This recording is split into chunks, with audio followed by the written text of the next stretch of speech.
Good afternoon, everyone. I hope everyone's well. We can be given the circumstances. Speak up a bit, bro. Can people hear me now? Yeah. I hope everyone's well, or at least as good as we can be given the circumstances. We're here mainly in solidarity with George Floyd, Breonna Taylor, Ahmaud Arbery, and Bayi Malunga. The 8 victims have their lives stolen by white supremacy in the United States and UK. If I was to name all the victims, it would be enough to fill out my entire time slot and we'd be here all day.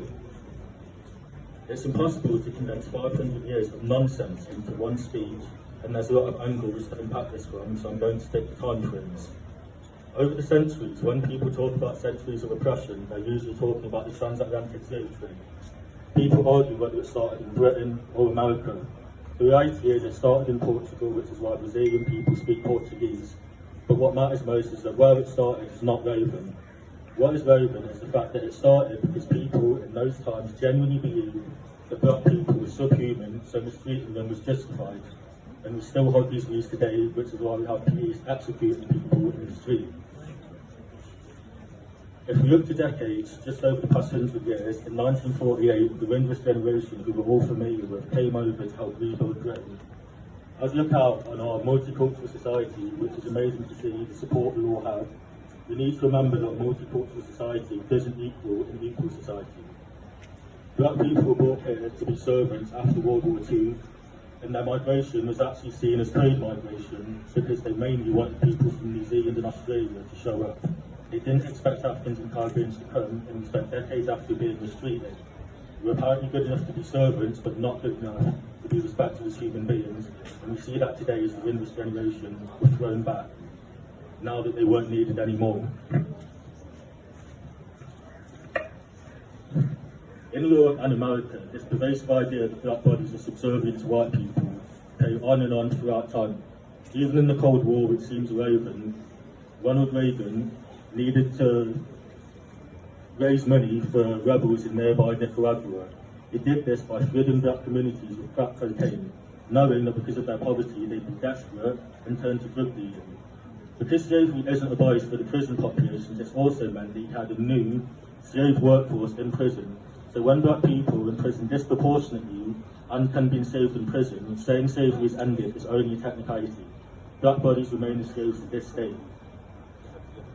I know no one's in the mood for history lesson in the midst of Corona, so I apologise. So the last thing I'll touch on is my own life in Derby.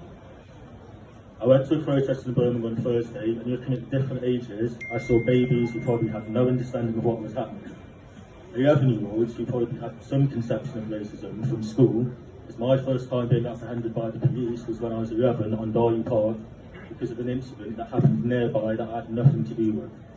There were primary school children who probably had some idea about racism from primary school, as my younger sister's first memory in life, at the age of 4, was being told she couldn't play in a dollhouse because black girls can't be princesses. I saw people who were 18 preparing maybe for their first job or to go to university. When I was 18, on Saturday, I was pinned down by 5 policemen and put in a riot van for not giving them my address and ID, which there was no legal recourse for.